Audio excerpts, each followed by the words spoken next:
is it? Good day, goeiemiddag, sanibonani, riperile, nda. Today we have the African beast, Kasango. This is the beast with the real history, the real, what do you call it? OG rep. This is the OG. From wars to your drug lords to the UN. This is it. This is the one they don't want in America because they know it's the lethal secret. Come with me. Let's see.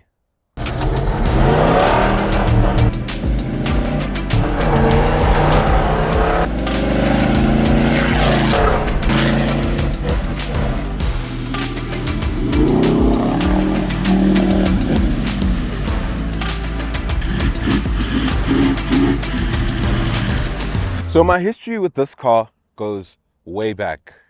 The Land Cruiser. We started out not knowing anything about the Land Cruiser. We just followed the hype because, of course, this car has OG hype, as I said.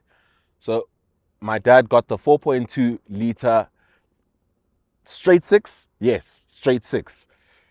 Pumping out probably 100 kilowatts or 98 kilowatts and just under 250 Newton meters of torque.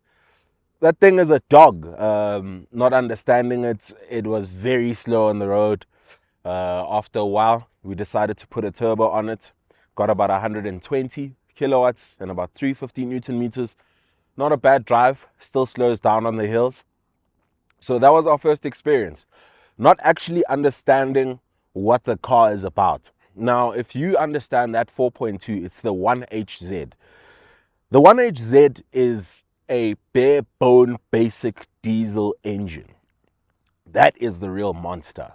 Even though it's slow, it is used everywhere. Why? Because it is simple. It can run on cooking oil, basically. You can fix it out in the wild. So in terrain in Africa where there's not clean fuels, that's the one you need. That's the real apocalyptic car. That's the real Land Cruiser. Most of the straight six engines, from the 4.5 or the 4.2, the diesel and the petrol. That's the first DNA of the Land Cruiser. Oh, well, we moved on with life. It was too slow. We stay in the city. Yes, we were farmers, but part-time farmers, as we don't stay on the farm all the time. So we need something that can move in the city and on the highway. Fast forward to journey 2. We get the 4-litre V6. Now, this is one of my favorite stories. I remember taking the car and telling my dad, can we please get an exhaust on it? And he said no. So I decided I'm going to go do it anyway and surprise him. So I went to the shop. We got the exhaust done. Bear in mind, he needed to use the car. So he's calling me. He's very angry. Like he's about to blow his top. Now, my dad is like a Zulu man. If you understand my dad, you understand that it's cost. Anyway, we do the exhaust. I'm on the way back. He calls like, where are you? I'm supposed to be here. I have a meeting. I'm supposed to be here. Anyway, I get there. As I get to the house, 4-litre V6. You know how a V6 sounds, guys. So now I straight piped the exhaust, which obviously added about 10 kilowatts of power. From factory, it makes about 170 kilowatts of power, so maybe 190, and about 20 Newton meters of torque, so up to about 390. Anyway, I pull up to the house and I can see he's standing outside. Now the man is angry. I literally revved the car. I saw him stop. He looked at it. Ever since then, the man has been into Land Cruisers. I mean, in the morning, you would hear my dad start the Land Cruiser up and rev that thing. So yeah, it's become a passion. 4-litre V6 was great. I have a personal story where it was stolen. So some bit of stories with it. We ended up getting a stage 2 on it. But the thing was very heavy on fuel. We were spending about 1,000 a week, so 4K a month just on fuel, and we weren't even going far. So yeah, over time, it did not make sense. This is a very special one. This is now what we call a limited edition run. Land Cruisers introduced the V8. Now with your sort of dog feeling on the highway. I mean, these things are actual trucks. Low ratio geared, can pull trucks out of any situation, but not really a highway runner.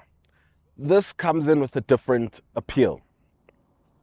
Yes, Land Cruisers are known for being simple, bare to the bone, but this adds a 4.5 diesel engine from factory, very underpowered, but it is like your Supra in bakkies.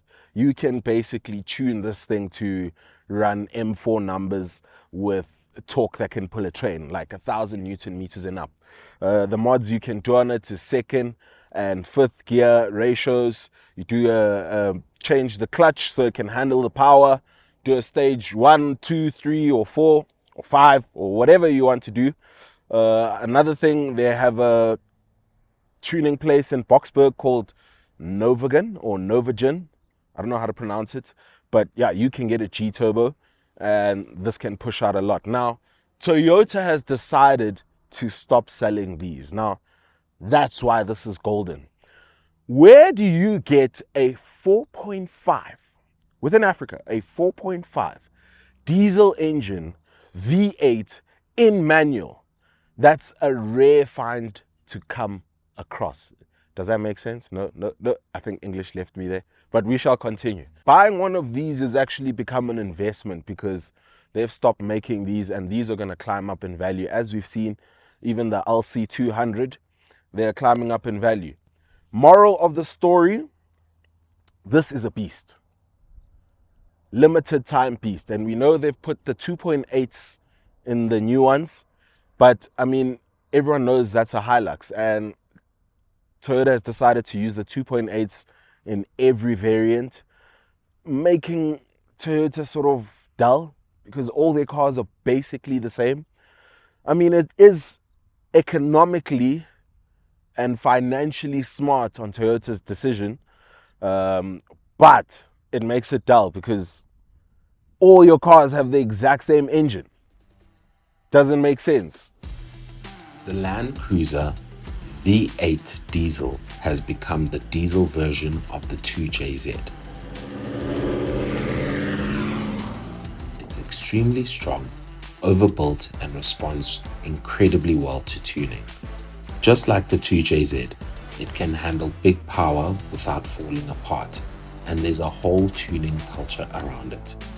The engine takes mods easily, and even basic upgrades give huge gains in torque, turning a workhorse into a torque monster with very little drama. In short, it's the 2JZ of the diesel world because it's tough, tunable, and loved by enthusiasts who enjoy making a farm bakkie into a Kalahari Ferrari. So over here we have the single cab variant, but let's see what the interior has to offer. For the price tag, I mean, brand new now with the latest model, these are coming at about $1 million at least. If it's, I mean, there's a few left V8s coming from, what's this, Toyota dealerships. There's one going for 1.3 million. Do you think this is worth 1.3 million? Nah, Toyota. Come on, guys. I mean, plastic everywhere. 1.3 million. I can get an X3M.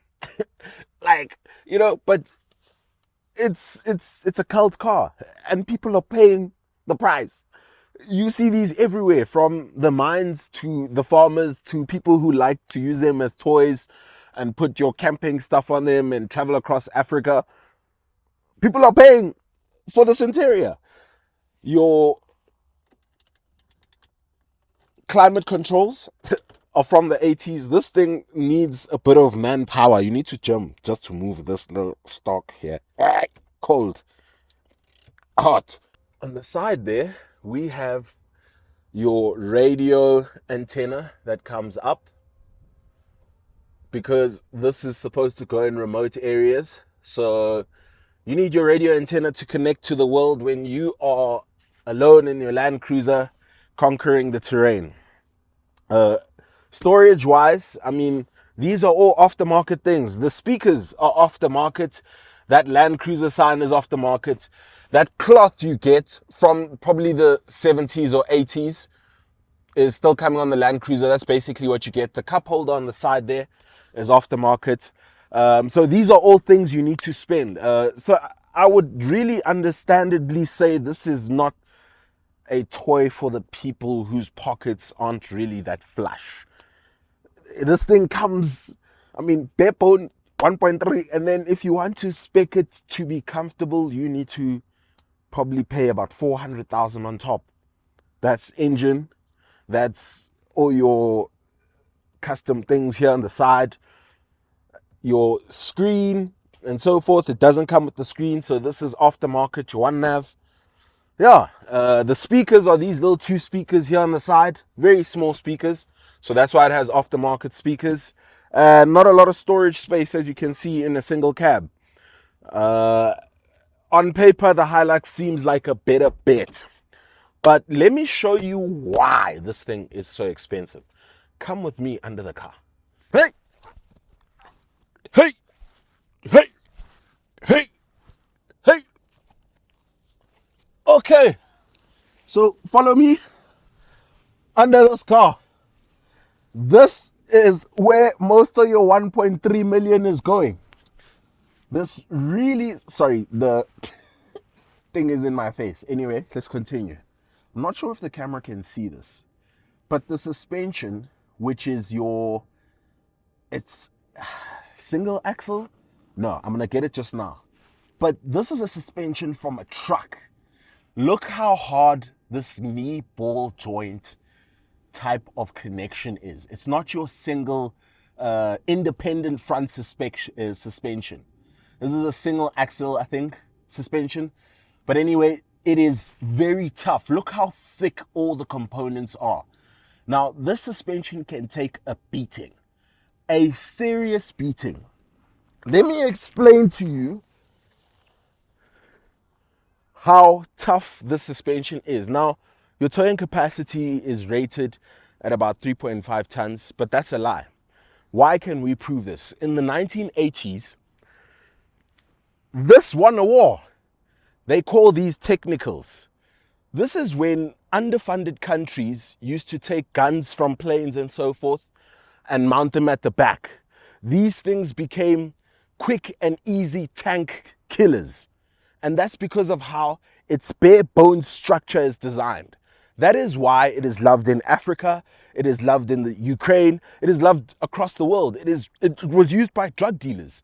It was used, who else uses them? Russians use them. Land Cruisers have that name.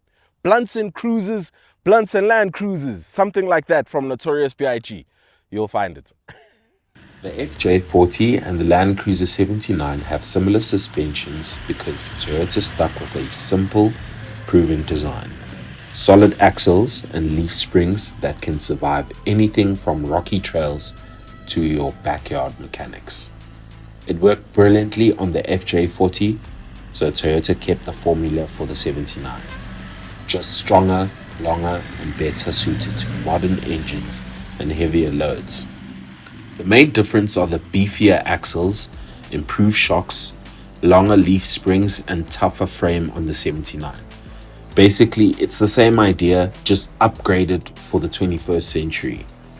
And really, Toyota didn't reinvent the suspension because, well, if it ain't broke, don't fix it.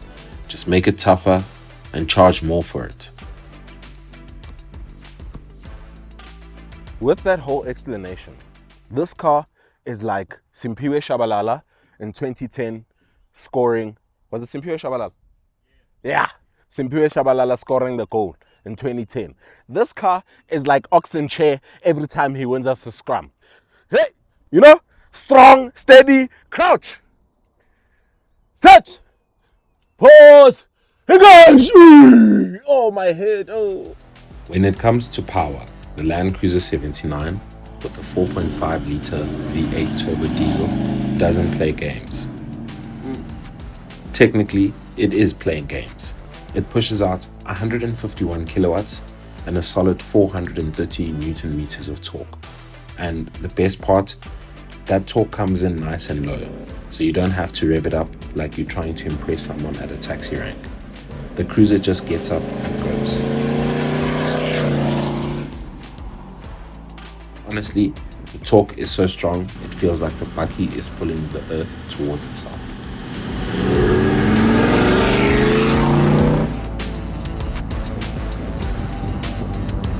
The Land Cruiser story begins in the 1950s, during the aftermath of the Korean War. The US military, stationed at Japan at the time, needed a reliable, light-duty vehicle similar to the American Jeep. Toyota was commissioned to build one.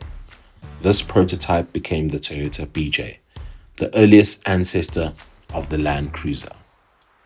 The BJ was built for military use, designed to handle rugged terrain, steep climbs, and harsh conditions. It proved itself when it successfully climbed Japan's Mount Otago and later Mount Fuji, something no vehicle had done before. Although Japan's National Police Reserve, later the Self-Defense Forces, didn't adopt it immediately, the BJ set the foundation for what would become a globally recognized military style 4x4.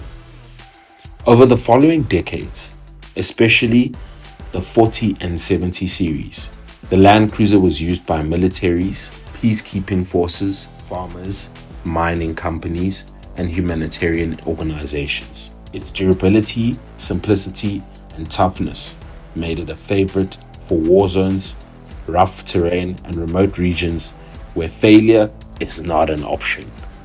Today, the Land Cruiser isn't a military vehicle in its official sense, but its origins, rugged design, philosophy, and long history in conflict and extreme environments are what earned it the reputation of being a true war car.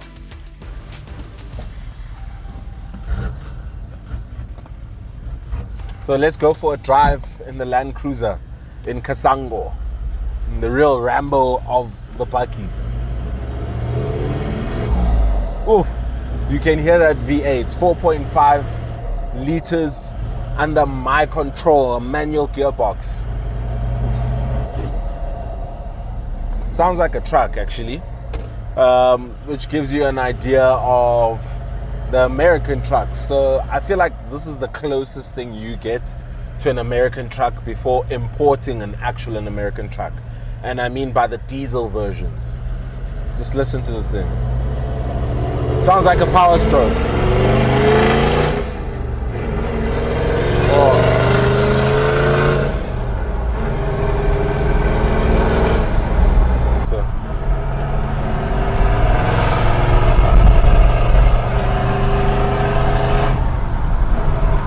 It's warm in here.